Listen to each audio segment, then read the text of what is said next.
Bismillahirrahmanirrahim. Assalamualaikum warahmatullahi wabarakatuh. Innal hamdalillah nahmaduhu wa nasta'inuhu wa nastaghfiruhu wa na'udzu billahi min syururi anfusina wa min sayyiati a'malina. May yahdihillahu fala mudhillalah wa may yudlil fala hadiyalah. Asyhadu an la ilaha illallah wa asyhadu anna Muhammadan abduhu wa rasuluh. Amma ba'du. Pertama-tama marilah kita panjatkan puji serta syukur kita kehadiran Allah Subhanahu wa taala yang mana telah memberikan kesempatan dan kenikmatan nikmat iman, Islam dan ihsan. Salawat beserta salam marilah kita curah limpahkan kepada junjungan kita semua, yakni baginda alam Nabi Muhammad sallallahu alaihi wasallam. Teman-teman, tahukah kalian bahwasanya orang yang paling kikir, orang yang paling pelit ialah orang yang ketika mendengar kata Nabi Muhammad tetapi dia tidak menyambung dengan kata sallallahu alaihi wasallam, sesungguhnya dialah orang yang paling kikir.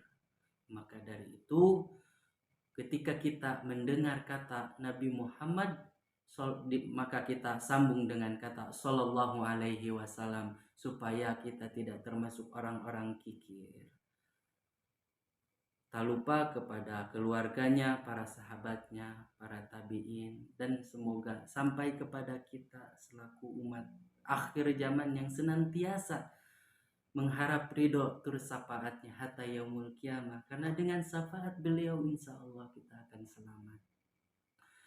Perkenalkan, nama saya Yasir Muhammad Sobari. Di sini saya akan mempresentasikan tentang makalah dirosah Al-Quran yang bertemakan tafsir tematik iman, Islam, dan ihsan, untuk memenuhi salah satu tugas dosen pengampu Ustazah Dr. Lina. Dalam sebuah hadis Arba'in yang kedua, bahwasanya Umar radhiyallahu anhu suatu ketika kita sedang duduk di samping Rasulullah Shallallahu Alaihi Wasallam, kemudian datang seorang pemuda memakai baju yang sangat putih, kemudian juga rambutnya sangat hitam pekat. Tidak ada nampak darinya tanda-tanda bekas perjalanan, saking bersihnya pemuda ini.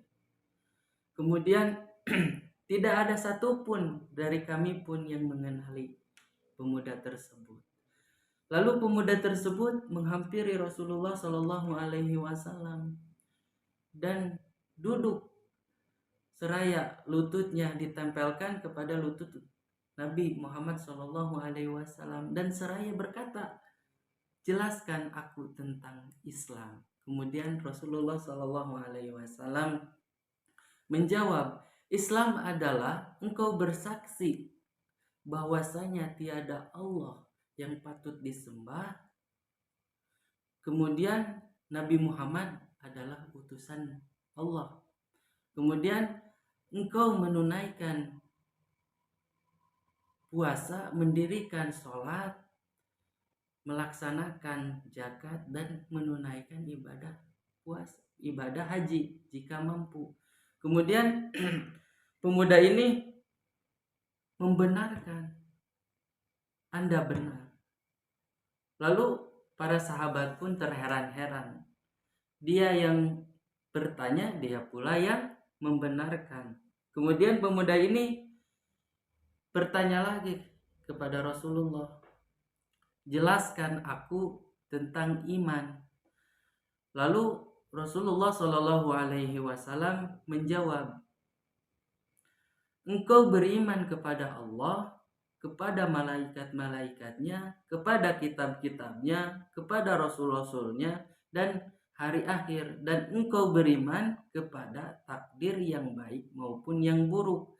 Kemudian pemuda ini membenarkan lagi, lalu berkata, beritahu aku tentang ihsan.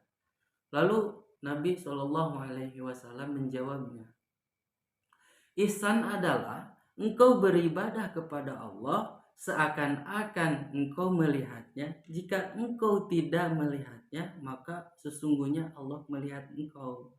Kemudian dia berkata, beritahu aku tentang hari kiamat.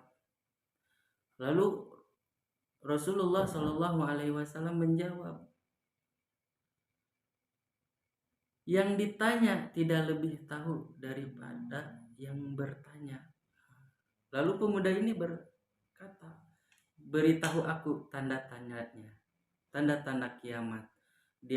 Lalu Nabi SAW menjawab, jika seorang hamba melahirkan tuannya, dan jika engkau melihat seorang bertelanjang kaki dan dada, kemudian miskin dan pengembala domba berlomba-lomba meninggikan bangunan. Kemudian orang tersebut berlalu, yaitu pergi, lalu aku Muhammad berdiam sebentar. Kemudian beliau, yaitu Rasulullah SAW, bertanya kepada para sahabatnya, tahukah engkau siapa yang bertanya tadi? Lalu para sahabat menjawab, Allah dan Rasulnya yang lebih mengetahui. Beliau bersabda, dialah Jibril yang datang kepada kalian bermaksud untuk mengerjakan agama kepada kalian. Maka jelas di sini bahwasanya Islam, iman, dan ihsan itu sudah jelas. Maka pengertian iman yang sesungguhnya ini adalah berasal dari kata bahasa Arab, yaitu bentuk masdar kata kerja amana yuminu imanan, yang mengandung beberapa arti, yaitu percaya, tunduk, tentram, dan tenang. Imam Al-Ghazali mengartikannya dengan astadiku, yaitu pembenaran.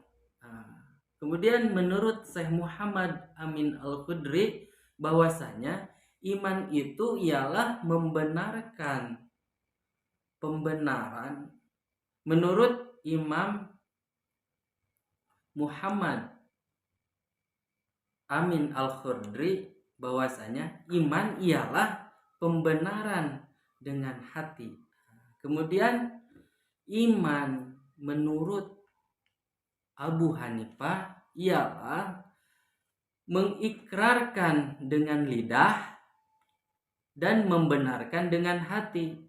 Kemudian pendapat lain, yaitu menurut Habsi As-Siddiqi, yaitu iman ialah mengucapkan dengan lidah, membenarkan dengan hati, dan mengerjakan dengan anggota tubuh. Itu yang disebutkan dengan iman. Kemudian menurut Imam Ahmad bin Hambal, bahwasanya mendefinisikan iman itu adalah ucapan yang diiringi dengan ketulusan niat, dilandasi dengan berpegang teguh kepada sunnah. Itu yang dinamakan iman. Jadi bisa disimpulkan bahwasanya yang dimaksud dengan iman adalah membenarkan segala sesuatu, baik berupa perkataan maupun perbuatan, sesuai dengan hadis Arba'in An-Nawawi yang nomor 2, bahwasanya ada 6 rukun iman yang harus diyakini untuk menjadi seorang Islam yang sempurna dan menjadi seorang hamba Allah yang ihsan nantinya. Rukun iman yang pertama yaitu iman kepada Allah, yakni beriman kepada rububiyah Allah Subhanahu wa taala, kemudian beriman kepada uluhiyah Allah Subhanahu wa taala, dan beriman kepada asma wa sifat Allah yang sempurna serta agung sesuai dengan ada dalam Al-Qur'an dan As-Sunnah. Kemudian rukun yang kedua yaitu meyakini atau beriman kepada para malaikat. Malaikat adalah hamba Allah yang mulia, yang mereka diciptakan oleh Allah untuk beribadah kepadanya serta tunduk patuh untuk mentaatinya. Allah telah membebankan kepada mereka berbagai tugas. Jadi kita dituntut untuk beriman dan mempercayai adanya malaikat Allah Subhanahu wa taala. Jadi kita harus yakin,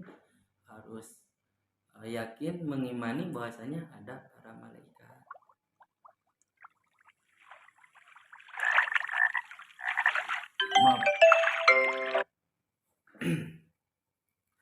Kemudian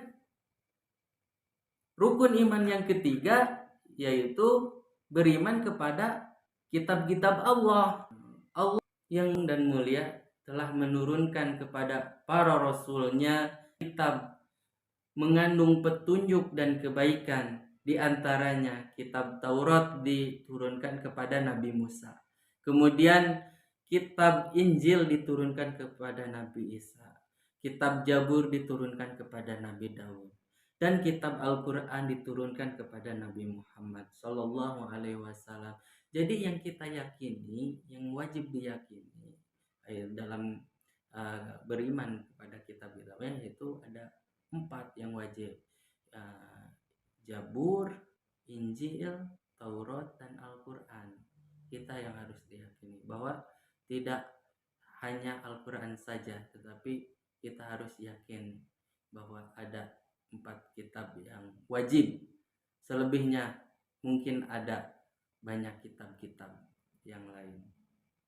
Kemudian yang keempat yaitu beriman kepada Rasul-Rasul Allah.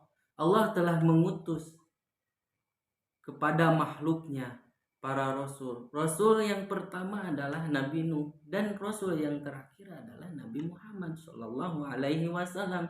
Dan semua itu adalah manusia biasa, tidak memiliki sedikit pun sifat ketuhanan.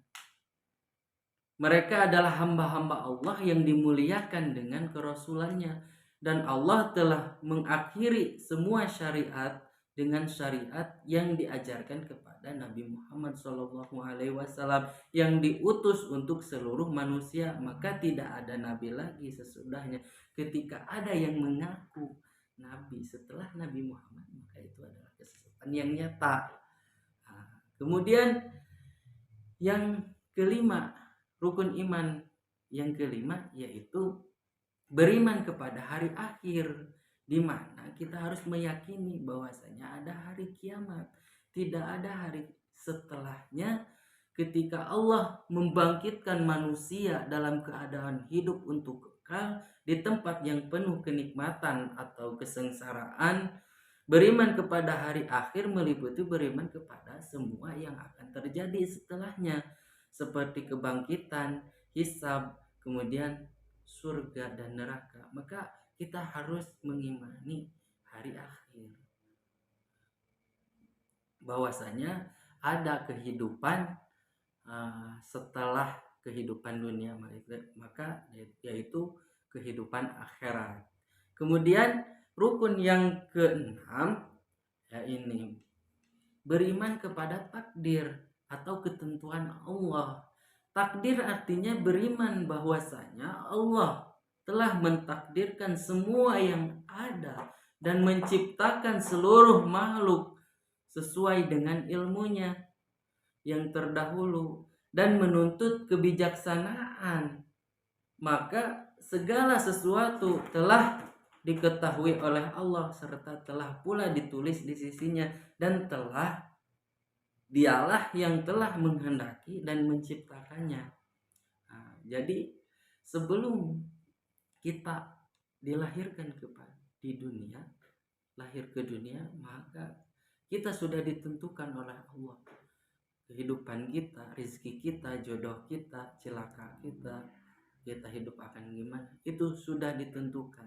Maka kalian jangan mengkhawatirkan tentang masalah jodoh, tentang masalah rizki, karena itu sebelum ruh ditiupkan kepada janin, Allah sudah menuliskan yaitu takdir-takdir kepada kalian.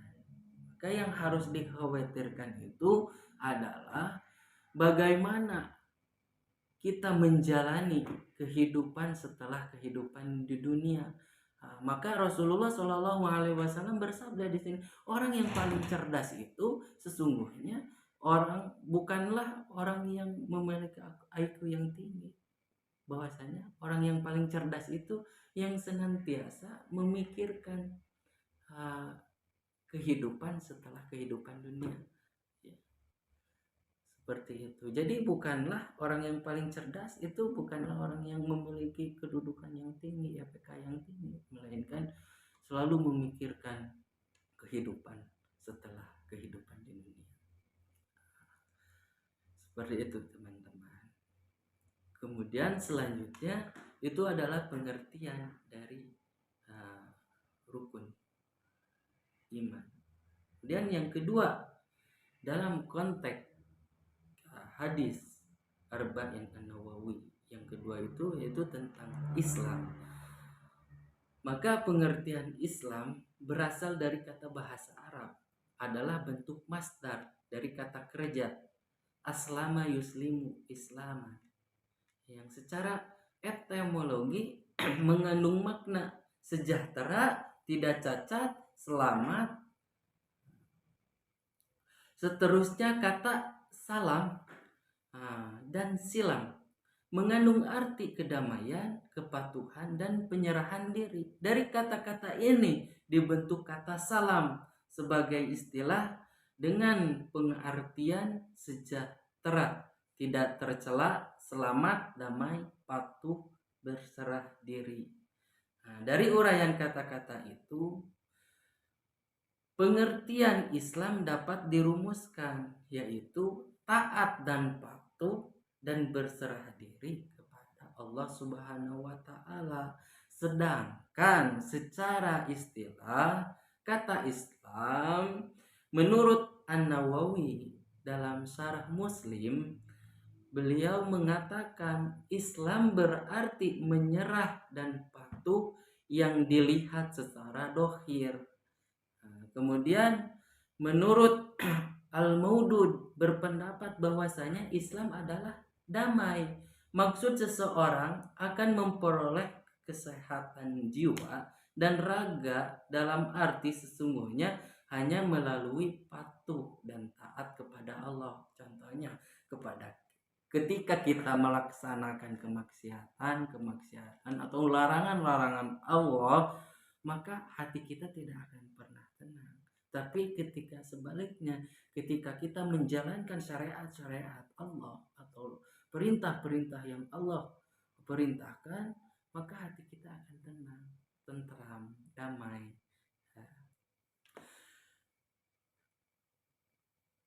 Terus pendapat yang ketiga, yaitu menurut Hamudah, Islam adalah menyerahkan diri kepada Allah Subhanahu wa Ta'ala.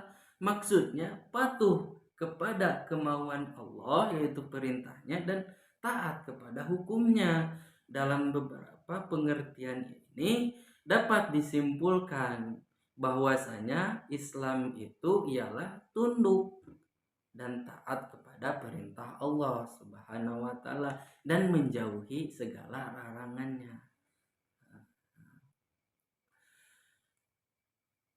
Kemudian rukun-rukun Islam itu dibagi menjadi 5. Yang pertama dalam hadis Arba'in nomor 2 itu, Islam itu yang pertama itu Islam dibangun atas 5 perkara. Yang pertama persaksian, sesungguhnya tidak ada Tuhan selain Allah dan sesungguhnya Nabi Muhammad adalah utusannya. Kemudian mendirikan zakat, membayar zakat, mendirikan sholat, membayar zakat, berpuasa, dan pergi haji jika mampu. Jadi rukun Islam itu ada 5. Yang pertama syahadat, kesaksian. Yang kedua yaitu sholat, kemudian zakat, puasa, dan haji. Lalu pengertian yang ketiga yaitu tentang ihsan.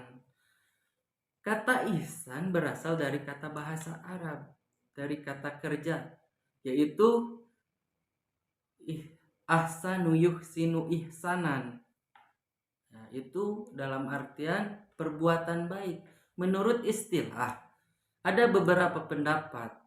Yang pertama, menurut Muhammad Hamid Amin Al-Qudri, ihsan ialah selalu dalam keadaan diawasi oleh Allah dalam segala ibadah yang terkandung di dalam iman dan Islam, sehingga seluruh ibadah seorang hambanya benar-benar ikhlas karena Allah.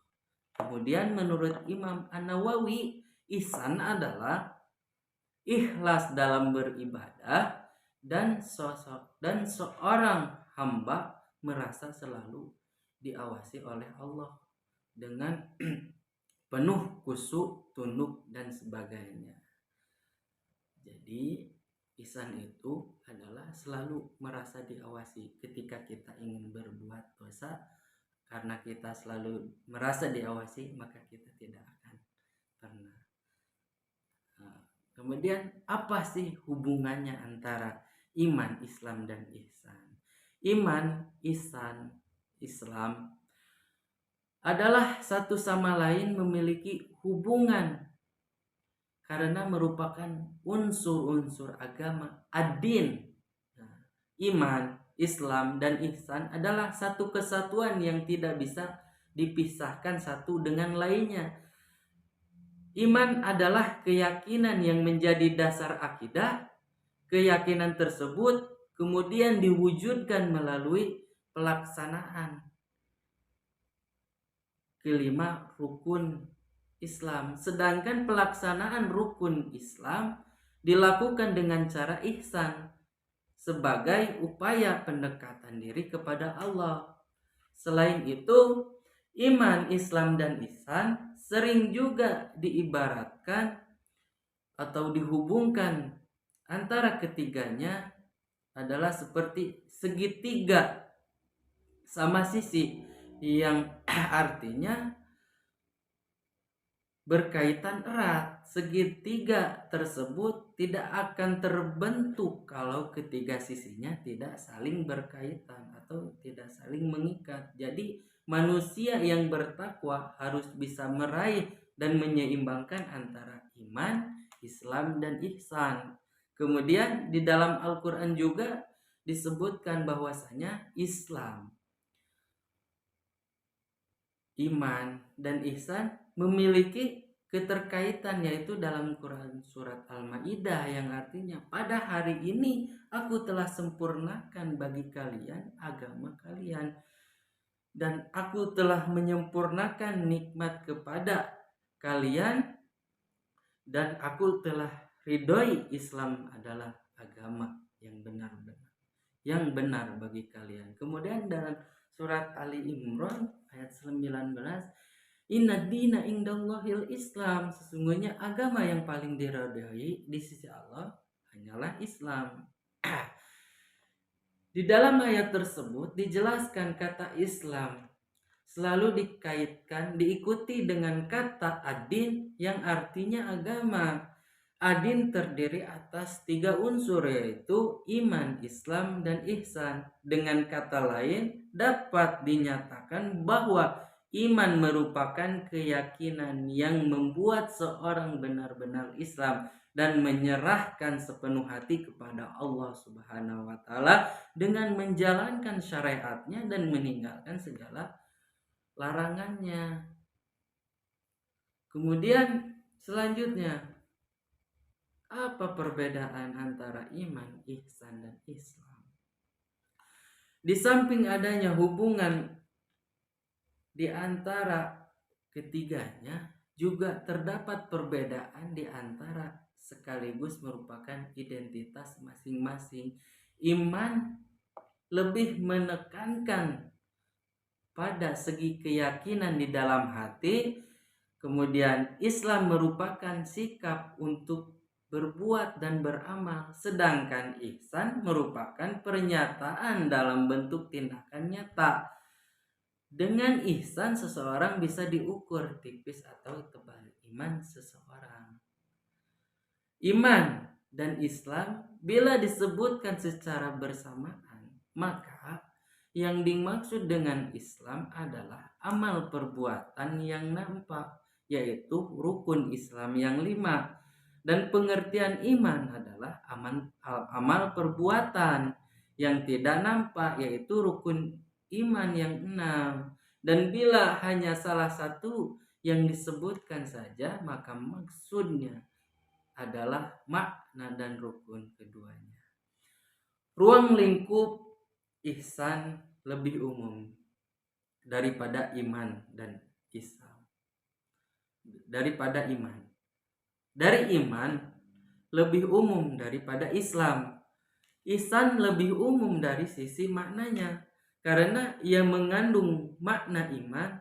Seseorang hamba tidak akan bisa menuju martabat ihsan kecuali apabila ia telah merealisasikan iman dan ihsan.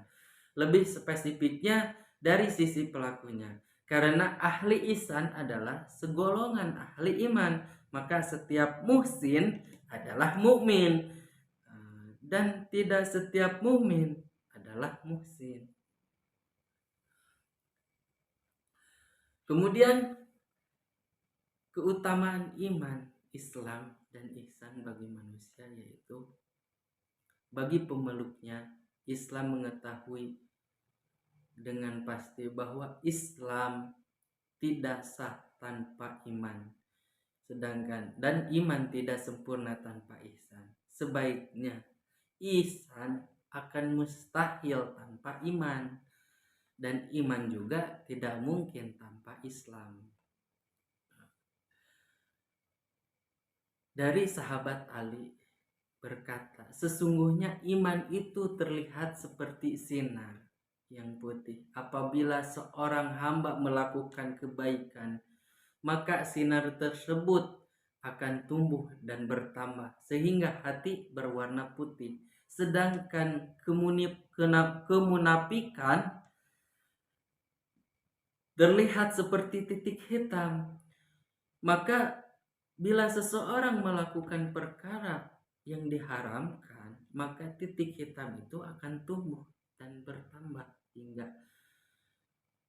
timbullah hitam. Maka hitamlah warna hatinya.